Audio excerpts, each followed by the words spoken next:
all of the presentations fascinating, and I'm looking forward to having a discussion about the use of these technologies in future healthcare. The first thing I really want to touch on is about the collection of data, because AI can only really be effective if the data that is collected is valid. So I want to just ask the participants, the speakers, to give their thoughts on how much of this data should we try to collect automatically through wearables, and how much should be collected by interactions with medical professionals. Now, at the moment, particularly in Steve's presentation, gave many different examples of the use of AI in healthcare.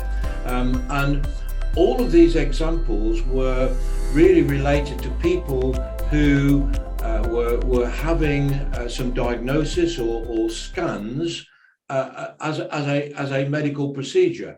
But if we are talking about preventative healthcare, we need to also engage the general population who are not going to the doctor. We need to be able to detect the health of the population from that. So can I just ask the panelists, I'm going to start with you, Dr. Tan, and ask you, how realistic is it, do you think, for people to regularly use a mobile app like that to collect that data? What should people using that app be worried about? Well, I mean, with technology, a lot of this app, the accuracy of the vital signs will get more and more accurate. That is for sure. And there's many, like for example, my app, you can just use a standard pulse oximeter and put the app together, and you can just check whether they are having the same reading or not. It is so simple because we are checking for heart rate essentially. So there are a lot of new technologies that are using more non-contact and more easier way to, check their vital signs, and that itself can be a chance for people to use this technology because it's so easy, just via your handphone, rather than to buy a BP set, to buy a pulse oximeter, in future. And it's very scalable. Those people that traditionally can't afford, such devices to monitor themselves can suddenly be able to afford to monitor themselves at a large scale. So I feel that, with time and with further research on some of these technologies' accuracies, it can be a great help to everyone, the entire human race, because we are not letting anyone out of this. And because of the sheer mass usage of such technology, the accuracy will, be more and more, will improve, definitely. So the data that you're collecting primarily is just for the individual user. It's not being collected or stored so that a physician can have a kind of history of the PPG readings. Well, there is a record, that the service provider, because we are a B2B company. We provide the platform for a service provider to use it and to help their clients or their patients. So there will be a record of the readings for the individual, for the doctors or the healthcare professional to track. Okay, thank you. Viva, I did that. I'm intrigued by your demonstration of the use of a bot to be able to respond to that, and quite impressed by the quality of the responses. AI has come on a long way, speech recognition and interpretation of the data. Is the speech that is being used for this conversation, Is that being used at the moment in any kind of analysis? Because as Steve mentioned, we can use speech detection as a way of being able to identify whether somebody has perhaps a mental problem or some other kind of medical, simply by analysing the speech data. Is it currently used in your system that way? You're muted. Hi, David. Hi. Okay. Hi. That is a very I'm glad it kind of like intrigued you with the chat box, the conversational chat box, because what is common out there is more of the automate chat box, but mine is a conversation, because as the bot is talking to you, you are able to answer, and then it's being converted to a text immediately, and doctors are able to view the text and see if there's any gap of, or even the questions that he probably may not be able to ask. The bot is helping him to ask, to make this preliminary diagnosis. So this is actually very useful for the physician. So that for now is being used. We are using this mostly for our home recovery program, patients who are staying at home and they are undergoing home recovery because of COVID. So we don't want to we just want to make sure that we don't miss out all the necessary red flag questions or comorbidities of concern kind of questions. So we use that to kind of make it efficient for our physician. But in the context where Steve is saying for patients with mental illness, that's, I'm sure we can explore that, because again, natural language processing goes a long way. I think Dr. Tan is more familiar in this than me. I think he's more capable to answer that. But the thing is that it has gone through a long way, but it's something that we have to actually face this. NLP is actually the way forward. You know, in moving forward, patients may want to just answer a physician simply rather than, you know, having to text and type. So when this NLP, you are able to capture what patients is saying, then automate that. It's actually very efficient for our physician to actually cut the time, and especially even for mental illness patient, you don't expect them to type back, or you don't expect them to respond on you know, but if they are able to just talk to you and tell you like they're feeling sad or suicidal, you know, these are things that can be very useful in moving forward. That's how I see it. But to answer your question, yeah, it's being used, and it's something that we are very proud of, working with our co-partners who help us to develop this AI speech. Yeah, Steve, moving on to you, Steve. That's a very good answer. Thank you. Moving on to you, Steve.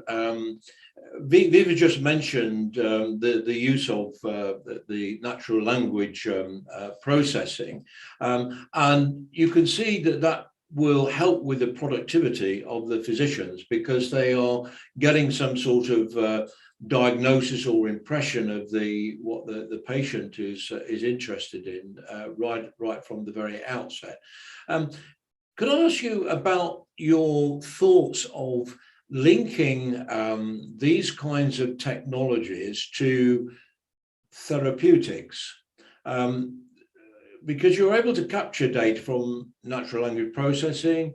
Dr. Tan has mentioned the use of it within for digital therapeutics. Can you envision a situation where, say, I'm wearing my wearable, my wearable is doing the PPG analysis. It recognizes that I'm feeling stressed as I was this morning in the arriving at Stansted Airport late at night and worried if I can get a taxi back home. Is there any sort of mileage in being able to take that data and then automatically prompt you to have a digital therapeutic app? And I realise at Stansted Airport you're not going to be able to easily put on a virtual reality headset and have an immersive environment, but you see the point. You see this being the feedback that we get from wearables being used as part of the therapeutic process? Oh, yes, absolutely. I think arriving at Stansted Airport is stressful at any time, David. So it's a sort of, yes, I think it's I think it's almost broader, really. It's a sort of like, I talked about the amount of data that's available. I think it's about how you control your data, or how you allow your data to be controlled, and then that feeds back to sort of how then that can help you. For instance, Apple technologies such as smartphones and watches, for instance, are actually sort of plugging more and more into the sort of healthcare system, and things like Amazon and Echo. These devices are always either listening to you 24 hours a day or monitoring you 24 hours a day, and that we can either choose to select those devices, or to specialist devices for a particular problem that you might have, such as problem with sleeping, for instance, or things like that. But I think the key to it is to understanding how these things can help you, but also to be slightly worried about, is your personal data purely belonging to you? For instance, how much of the data that Apple is actually gathering on me by the use of all their pieces of hardware, I think is if it's done correctly, it's a good idea. If it's not done correctly, I think it's a bad idea, because certainly that we can use Echo and things like that for actually sort of monitoring people at home, and that could be very useful, especially for instance, people living at home and things like that, who in actual fact have a fall or something like that, or fall unconscious and things like that. It can be used to monitor like that. Then how we can actually then use that data to actually help in the therapy. I think, yes, there are multiple ways that you can use that. You're just talking just now about sort of speech recognition and how AI can in actual fact converse now. And I know that Microsoft are doing things with AI speech to actually help in children with and adults with speech difficulties and things like that. And we're using it in medical realities. We're creating scenarios using simulated people, so that you can interact with a simulated assistant or a simulated doctor or a simulated nurse, for instance. And the simulations are, that's right, if you talk to the simulation, we're very close to getting believable, not only speech synthesis that is actually holding a conversation with you and directing you to do the right things, but not only to do that orally, but also to do that visually as well. Because if you can tie the two things up, you actually get a better outcome. So that's a rather long, convoluted way of saying about yes, that this can certainly help, because if you're being monitored in the right way, then that monitoring can in actual fact alert you to a problem that you don't even realize that you're having, and then point you in the right direction about how to help yourself, whether that's by something you're being directly pushed to, or whether that's something which you're going to find, knowing that you've got an elevated heart rate, or your blood pressure is elevated, or things like that, and how you can bring that down. This all seems to me to raise the question about inclusivity of healthcare, particularly for disadvantaged groups. Not everybody has a smartphone, for example. So what we're able to collect at the moment, data for people like myself with my wearables. I don't have any problem with having that data collected because I find it personally extremely useful.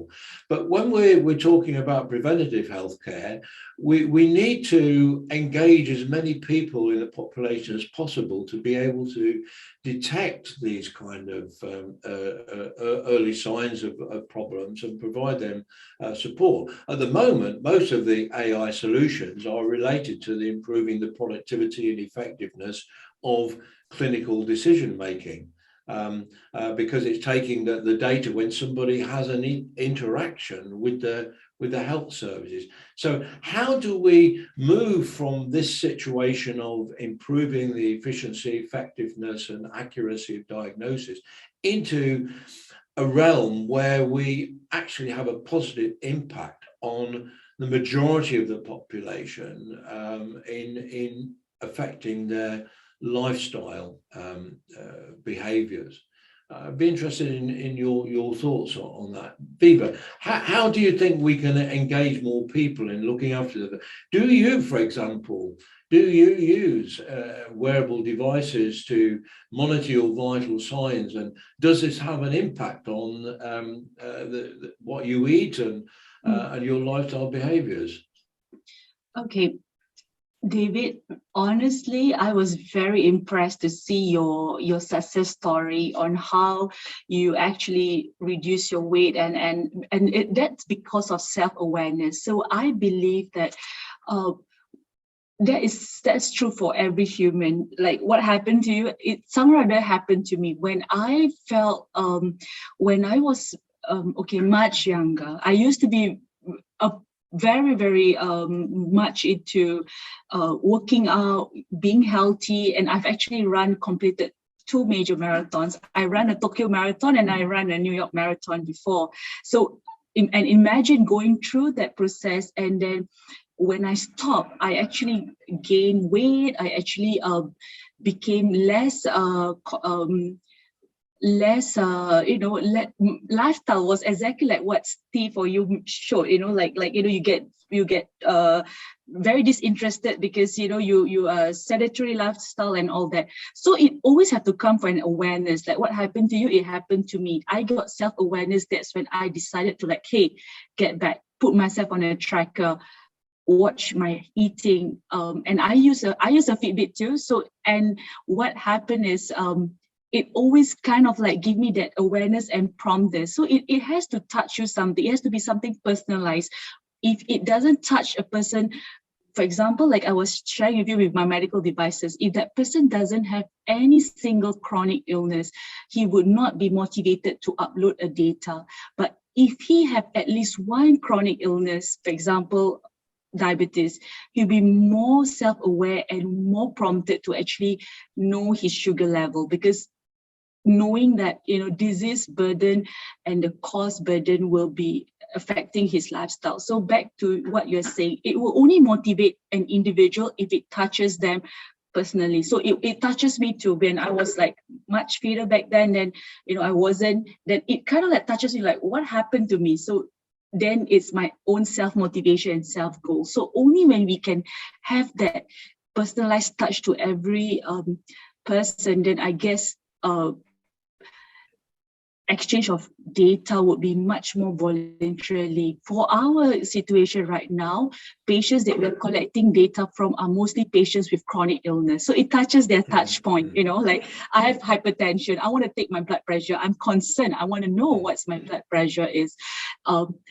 If I don't have a blood pressure and I give you a free, and I think Dr. Tai will probably agree, I give a free BP set, the person would never want to take up and upload his vital sign. And he probably see this a lot because he takes care of geriatric patients and older patients even more so. So if it doesn't touch the root of that person's personally, like how it touches you, David, how it touches me, we would not be motivated. We would not want to wear our Fitbit. We wouldn't care about it, because you're absolutely right.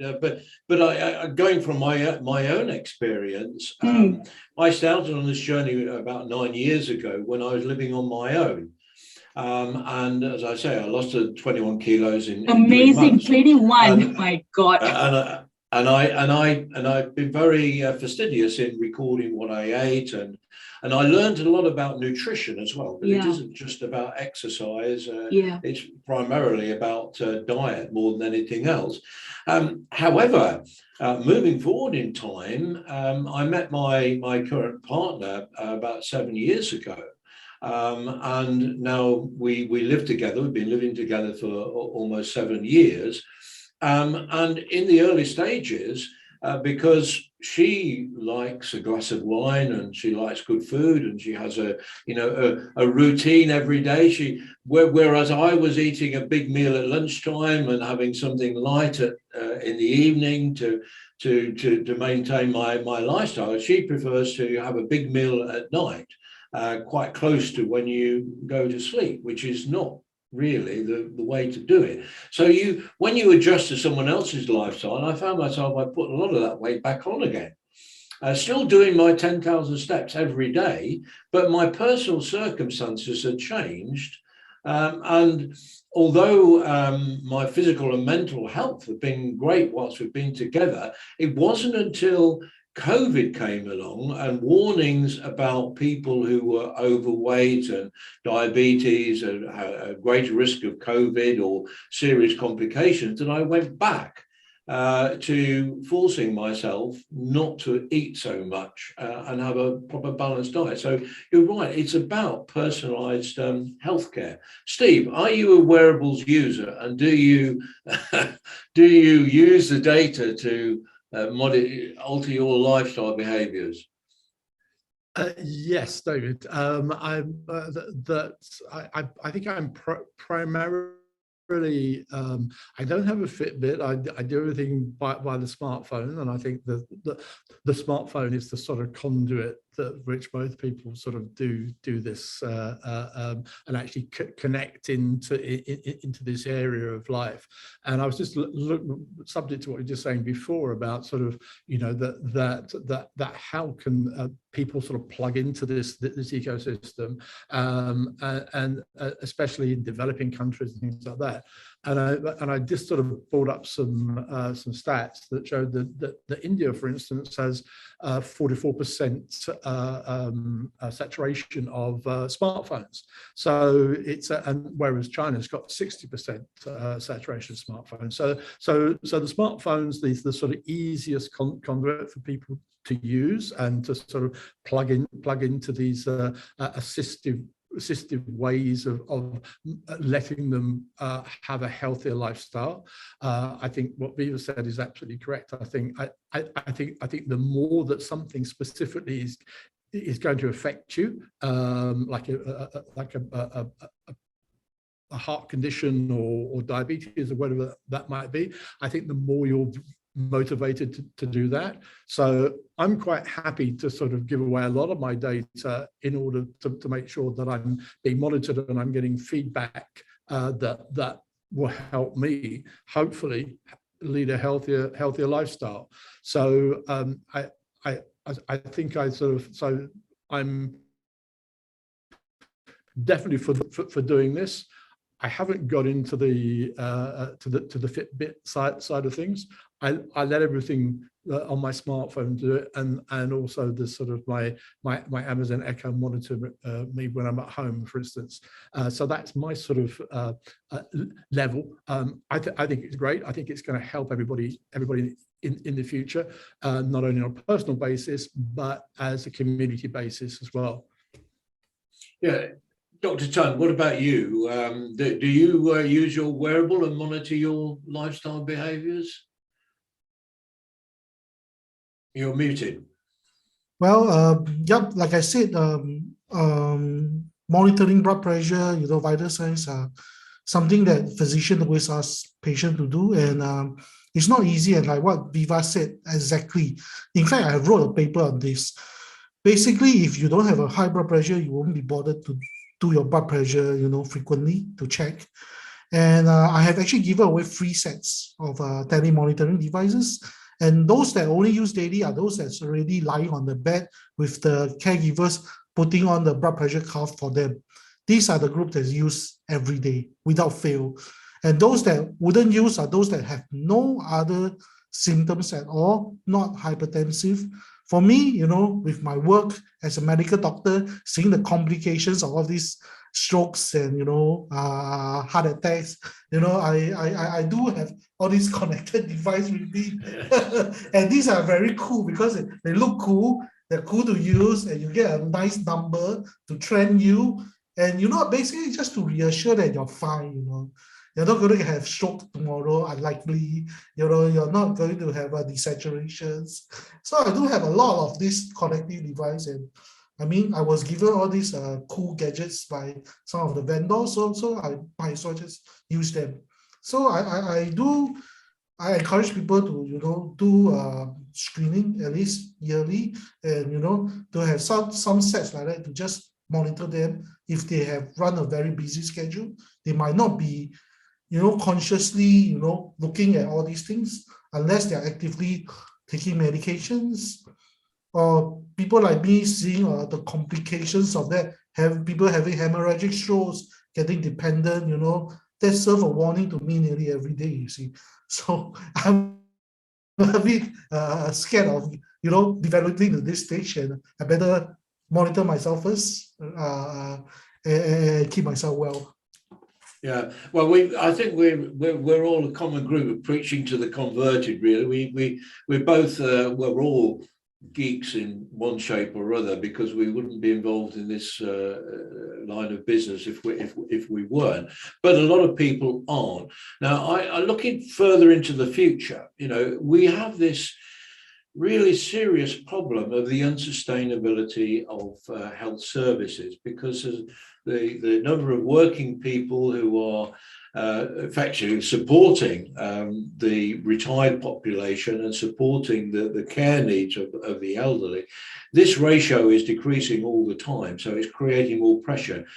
All the solutions that we've talked about today certainly make a big difference in the productivity and efficiency and effectiveness of clinical services, so they can do more with less.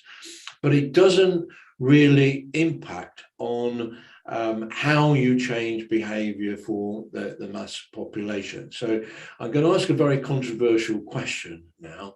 If we look into the future, and if these things get really, really bad, do you think we'll reach a point in time where we have to say we're going to give everybody a wearable device which has the primary vital signs recognition, and you'll be given a choice of whether you actually wear that device or not.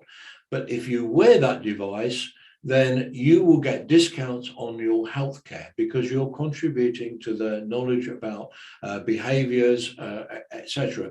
If you choose not to wear that device and you don't want to share your data, then you should be expected either not to be able to get the right kind of healthcare if you go to a hospital, because they won't have the data, they won't have the historic data, or to pay for healthcare service. It's your choice. Do you think that is something that's likely to happen in the future, to encourage people to start wearing these devices? Dr. Tan, I'll go with you first.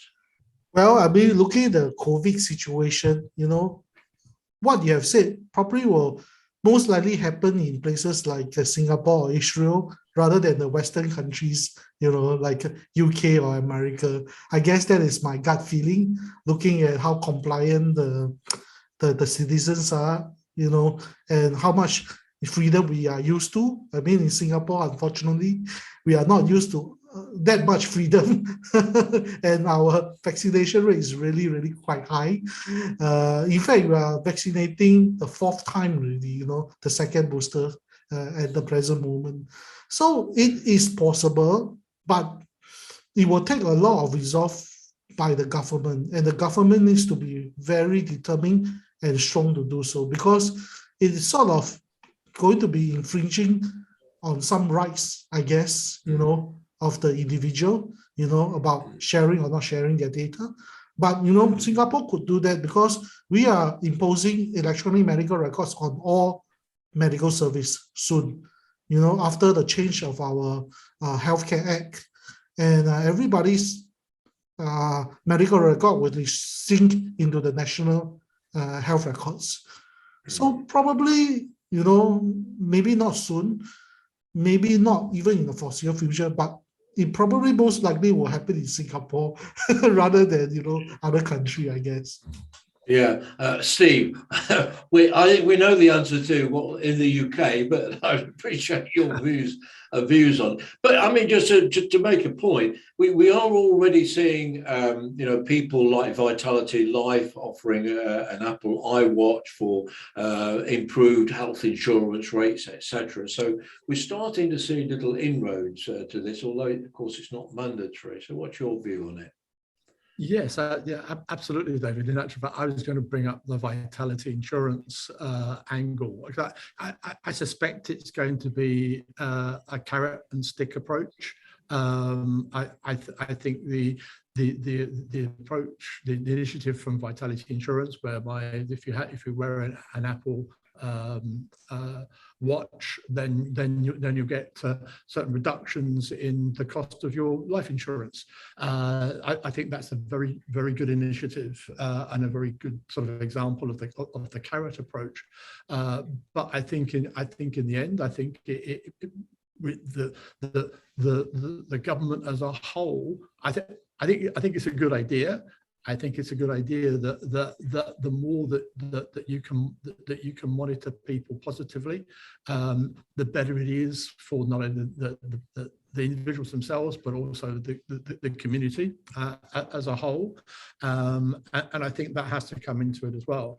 So probably the government at some point will have to sort of say that if you don't do this, then you won't. Yeah, then you will have a certain amount of reduced healthcare, because and obviously by using a device or a watch, even when you go and sort of to have a consultation with your physician, if the physician can instantly download a sort of snapshot of your last day or your last week of data, then that's going to help them immeasurably in actually coming to a quick and speedy sort of conclusion as to what might or might not be wrong with you. So I think it's only a positive thing can happen, but I take your point. I mean, I think that in the UK and certainly in America, I think there would be a huge part of the population that would be totally against it, simply because another part of the population is for it. So I think that could be a very big hurdle to overcome.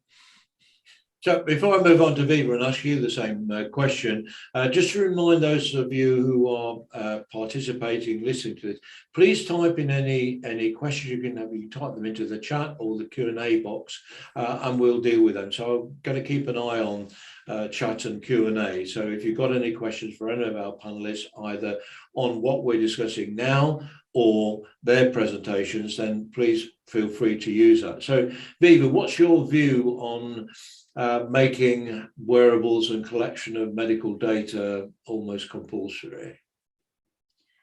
Okay, so I come from the angle where I believe we have to change the healthcare narrative.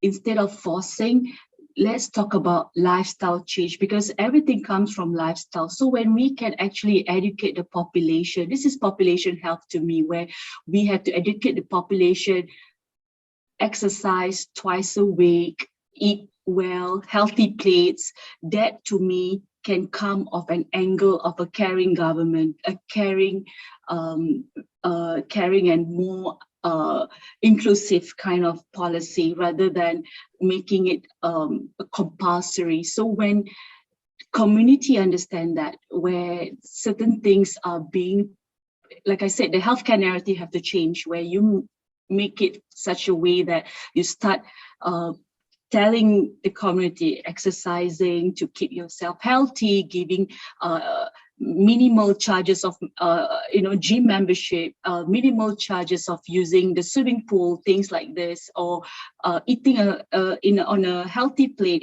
educating the community at large on these matters. I believe that the future, you will have people who understand the concept of eating healthy, exercising, and that will definitely be a lifestyle. Because if you can notice, there's a certain group of demographic of age that you can see that they don't understand the perception of eating well or the perception of exercising. But you come to our generation, we are well aware, self-aware, and we want to take charge of our own health. We want to be prideful, to work out, to exercise, to eat healthy. So to me, if you can touch again, the root of the problem is changing the mindset, changing the narrative of healthcare, instead of making it look like a compulsory, making it inclusive, and start with dieting, start with lifestyle, and people understand, and they will somehow rather be motivated, to include this in part of their living. So you will be able to see better results, and patient will be more willing to contribute information and things like that. People will always do something if they're incentivized. So, like for example, if your premium of your insurance are lower because you submit the data, that's incentivizing the patients or the community at large. I mean, that's the way I would like to. I mean, as the woman here, I would like to go the softer approach, of educating the population on healthy living and sort of thing, instead of making it a compulsory thing. Yeah, I think you're absolutely right. Of course, you're in the younger generation. I think there's a lot of hope in the younger generation because they have a different approach to technology. And personally, I think we should start right at nursery schools and schools. That brings me on to another point. One of the applications that I've been experimenting with is an application called Moodoo. And what it involves is having a DNA sample and using epigenetics, you can effectively get a breakdown of what your body genetically is like, what is good for your body exercise wise, and what is good for your body diet wise. I found this particularly useful. So, and what I see potentially in the future is if people are able to have this kind of genetic analysis very early in their life, it will give them better advice on the kind of exercises that they need to do and the kind of diet that they need to do.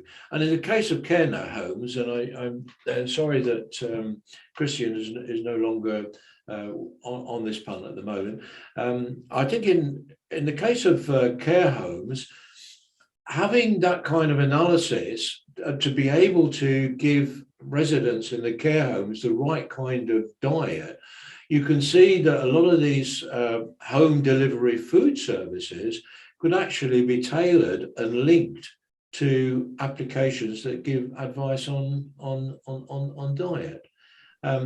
So what would your views be on having this kind of DNA analysis made more widely available for people to get a bit better breakdown of what they should and should not be doing?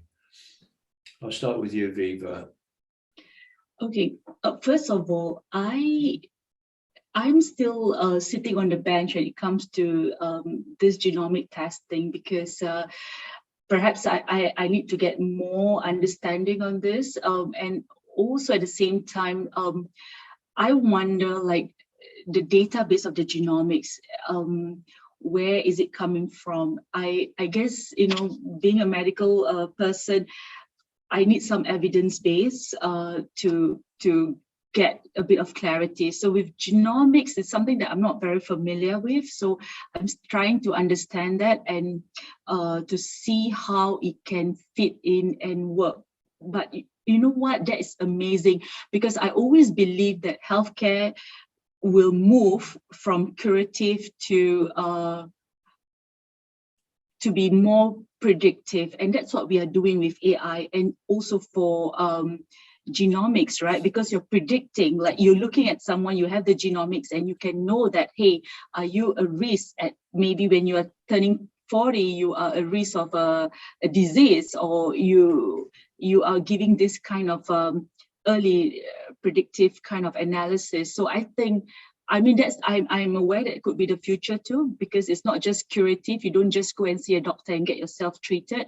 It's more than that. So like I said, now we are in the preventive mode, like prevention and early diagnose and whatnot. But where genomics is coming from, I feel it's more predictive. I mean, I believe it's the future, but my gray areas, like I said, which I think Dr. Tan can echo me on this, is because genomics are like certain things are not evidence-based in Singapore yet. So there's not much paper and information that I'm aware of. So it's something that, you know, I'm still getting myself familiar. But you know what, David, if I can do a genomic test and I can see the future of how my kid's going to look like, it would be amazing. Or the husband I'm going to marry, I would love that. I still don't know how my future husband's going to look.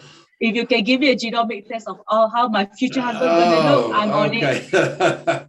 Okay, well, I'm sure that will be one way of commercializing genomics and DNA testing, if you're able to do that. But no, on a more serious note, before Moodoo, going back the 9 years at the start, one of the biggest triggers for me to start using wearables was the fact that I did a genetic test using 23andme.com.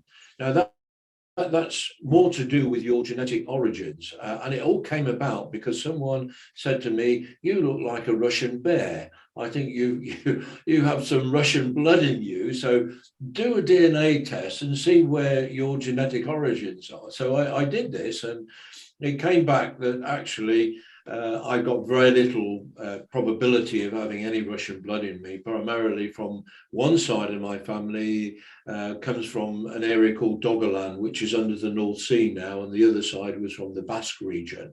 So that was interesting, and it also provided me a link to people who genetically related to me. So that's what their business model is. But the interesting thing was, and the thing that made a difference to me, was the fact that it said I'd got a 50% greater chance of getting diabetes 2 than the general population. And that was the thing that really triggered me to say, I need to do something about this. I need to try and nip it in the bud. And so that's why I started on the use of wearables. Steve, what's your view on epigenetics and genomics? Yes, I think it's a fascinating subject, David. I think it's interesting to note that the UK government is all in on this. Basically, they've produced a white paper called Genome UK, which they claim is the future of healthcare. So I think that the UK government is definitely going to be at the forefront of this going forward. Yeah, I'm all for it. I think it's a great idea. But like all these things that we've been talking about, I think that that all the data that's being sort of collected on things like that, what people have to do is they just have to feel comfortable about who's collecting it, how they're collecting it, how they're storing it, and what they're going to do with it. I.e., are they going to sell your data to somebody else without your compliance or without your knowledgeable compliance of doing that? And I think that providing we can put those safeguards into place, I do not see any reason.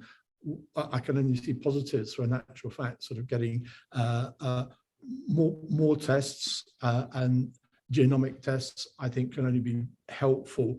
It certainly will be helpful for the healthcare of the country's citizens going forward. So I think it's something that on a personal level I'm very happy to do, but also very happy to do it on the level of actually making healthcare in this country and ultimately the world better. Thanks, Steve. Before I ask you the same question, Dr. Sun, I'd like to just pull up a screen to share with you just for a moment. This is from my own personal experience over the last year. This is just a single slide. If you can see that, you can see the picture of my partner's father, Eric Jepson. He passed away at the end of last year after spending a year with us, because at the end of 2020, he is living with his girlfriend. He was 96, she was 90. And neither of them really were able to look after themselves. They've been living at home, but they were having frequent falls. They were in and out of hospital, constant care. So my partner said, look, we can't go on like this because I can't keep driving down to the South Coast every other weekend to try and sort these problems out. So you have to come and live with us, Dad. So Eric came to live with us, and his partner, his girlfriend, Joan, went to live with her family. So when Eric came, you can see on the other side of the screen, his daily drug regime. Now, these drugs were not all of them were prescribed for every day, but pretty much all of those were drugs that he had to take on a regular basis. And so my partner, Jackie, had the responsibility of using a dossier box and organizing all of his drugs for him, until it came to the point where it was clear, after he'd been admitted to hospital locally here, and he'd lost about 2 or 3 kilos in weight when he came back, that he was really at the end of his life. And so he went from that number of drugs to the smaller number of drugs that you see on the right-hand side. So do you think that in the past that we have been guilty of prescribing a whole range of drugs without really being totally aware of the comorbidity problems that these drugs, interaction between these drugs can play? And are digital therapeutics a potential answer to this in the future, where we can replace some of these drugs with different kinds of therapies that address physical and mental conditions? Dr. Tan, what do you think? Yep, I mean, I do this all the time, reconciliating all the medications. The problem is our medical services, we are being seen by organs. We are being seen by cardiologists, we are being seen by neurologists, we are being seen by endocrinologists. So we are being seen as an organ, not as a whole person. That's why you end up having so many medications, because each specialty will give you their best.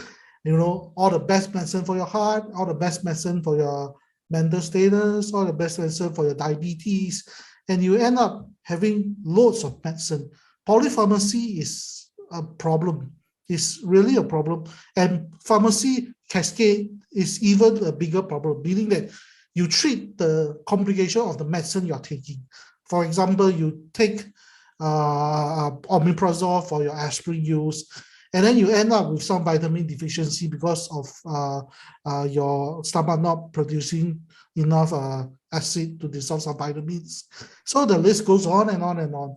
So I would suggest that if the person is really getting frail, it is better to seek help with one doctor, a geriatrician, for example, to reconcile all your medication, all your basic requirements, and to cut off everything that you don't need. More than 5 medicine is considered polypharmacy. It increased mortality, it increased the risk of falls, it increased all the mortality as well, rates. So I would say that, currently, unfortunately, we are over subspecialized and we are being seen by our organs. So the lung doctor will not give you any heart medicine, while the diabetic medicine doctor will not give you any inhaler for your asthma. But if you see a geriatrician, we will try to give you what you need, and we will try to minimize everything if you feel that it's not going to be useful. And you must understand, all the time, the drug companies are telling you when to start the medicine. When did you see any studies that shows you it is time to stop the medications? Rarely, if any. Who want to fund my research on stopping this medicine? I won't see anyone funding my research soon, if it's even possible. So it makes the doctors very difficult to have any evidence base to stop a lot of this treatment. I have people saying that, oh, the doctor say I must take this medicine until I die. I say that's nonsense. I'll stop it today, and I will see whether you will die tomorrow. But that's taking a big risk on myself. If it does happen, I will be sued. But that's the issue you see on medications use at present. It always takes a crisis, a catastrophe of the patient, that you go into the big hospital and people start reducing medications. If not, it's really going to be very difficult for the person, because, like I said, we are seen as an organ. We are not seen as a whole person sometimes. Okay, can I move on to just a different topic now, and that is digital therapeutics and the role of employers in helping with personal health care, personal health management. HR departments in organizations have been very, I think, traditionally very sensitive about medical data for employees, because they don't want to show any prejudice against employees who might have pre-existing medical conditions. But do you think in the future that there's a role for employers to provide facilities? For just as a simple example, because mental health and stress management are an increasingly big problem in today's society, do you think employers can give themselves some sort of competitive advantage in the marketplace if they are able to offer some value-added services? So, for example, like VR-related stress management, a room where you can go wear a virtual reality headset and have an immersive environment, some digital therapeutics, and even encouraging employees to have wearables, providing them with incentive to have wearables, and providing almost competitions within their staff to see who's losing the most amount of weight or who's got the best healthcare performance. Do you think there's an opportunity for employers to get more involved in personal healthcare? Viva. Thanks, David. It's a very good and valid question. I seriously think that it has to be a fair balance between the employees and the employers, because coming from Singapore context, healthcare is a fee for service. It's not similar like in UK system where you have the national health system, or even in US where you have your insurance, and it's a different mode of payment. But in Singapore, healthcare is self-pay, which is basically responsibilities on the people, the Singaporeans, or in this case where you're discussing is the employees.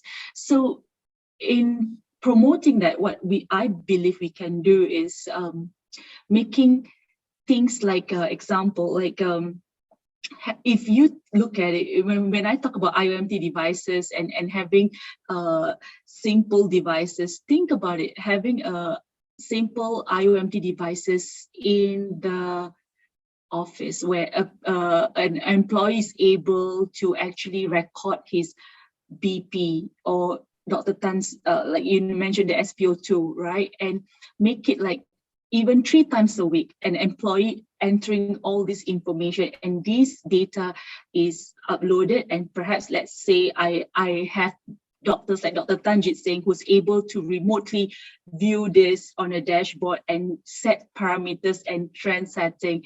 And that, to me, it's a payment where it can be pretty much minute, because like the HR has employed Dr. Tan to look into this data, but the employees are not really physically coming to his clinic. So he's able to remotely monitor them, and he's able to still provide some sort of care. And as an employer or the HR, it looks like you are giving the employee benefits, you know, to maintain the balance of wellness and whatnot. But at the same time, not putting too much cost in the company per se. So I feel like those are the things that can work, should work, and we should probably implement this and perhaps have some sort of a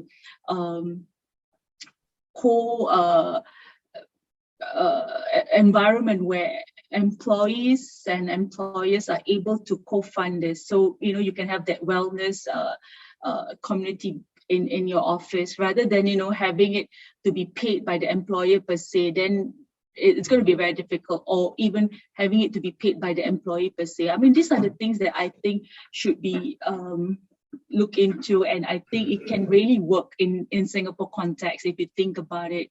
Dr. Tan, what's your comment on this?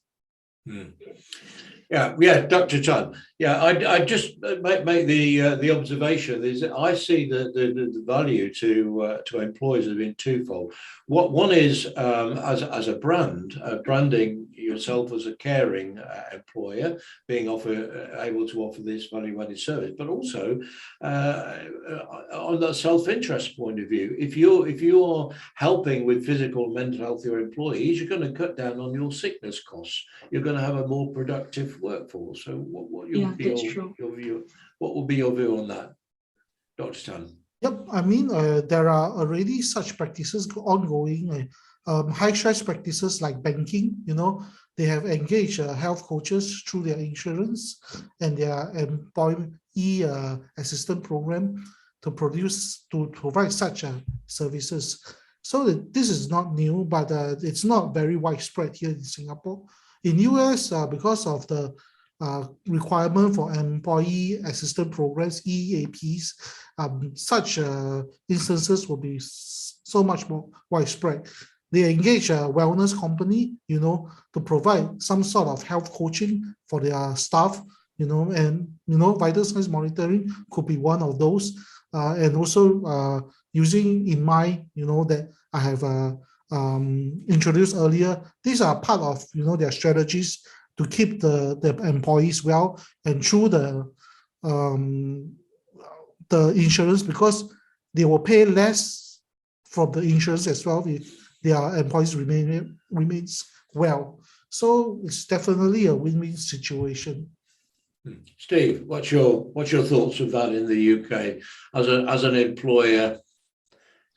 Yes, it's an interesting question, David. I think that as an employer, I mean, obviously Medical Realities is still a relatively small company with less than 20 people working for us, and I have to say that it's such a wonderful and exciting place to work that nobody has any stress.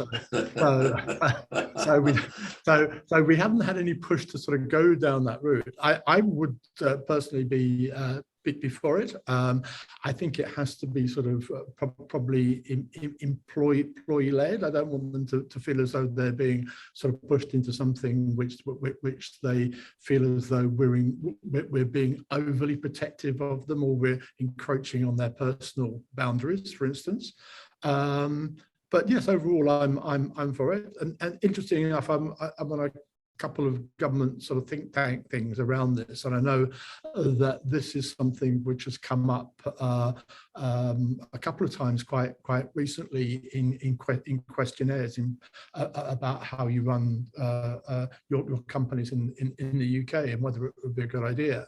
So it's almost on the agenda. I think it's sort of floating out there to be something that could be in actual fact be a thing which happens and will probably be promoted by the government in the future. Yes, personally, I'm for it, and I can see lots of advantage, and I can see lots of advantages, for sort of people who work in sort of high stress situations, such as call centers or big distribution sectors and things like that, whereby they are under either a constant physical or mental pressure, and being able to have a system like this, where you could in actual fact help them alleviate any stresses or strains, both mental and physical, I think is a great idea. Oh, great. Thanks very much, Steve. Well, we have about 5 minutes left. I'm conscious that we don't have any questions from our participants. Not sure whether that's a good thing or a bad thing. We've shown 19 participants, and hopefully they are all there and have not gone off for a coffee and have got bored with what we're saying. But I found this discussion very, very fascinating. But I'm going to ask Elle, if she's still there, to come in and bring this session to a close, or provide any insights and observations from what she's heard us talk about. Thank you so much, David, and thank you to all our speakers this afternoon. It has been a productive afternoon, and we'd like to thank all our audience who have stayed with us up to the end. So on behalf of APARA, I-PROMO, and MedHive, I'd like to thank our speakers who have taken time off to join us this afternoon and in your morning over there, Steve and David. And as well, I'd like to take this opportunity to invite everybody to join us in Singapore come August 23 to 24 for our AIBotics hybrid. So details are available on the AIBotics website, where you can register and find out what are the exciting things that we have in store for you in Singapore. And with that, I would like to thank everybody and wish everyone a good evening. God bless you all. Thank you. Thank you. Bye-bye. Bye-bye. Bye.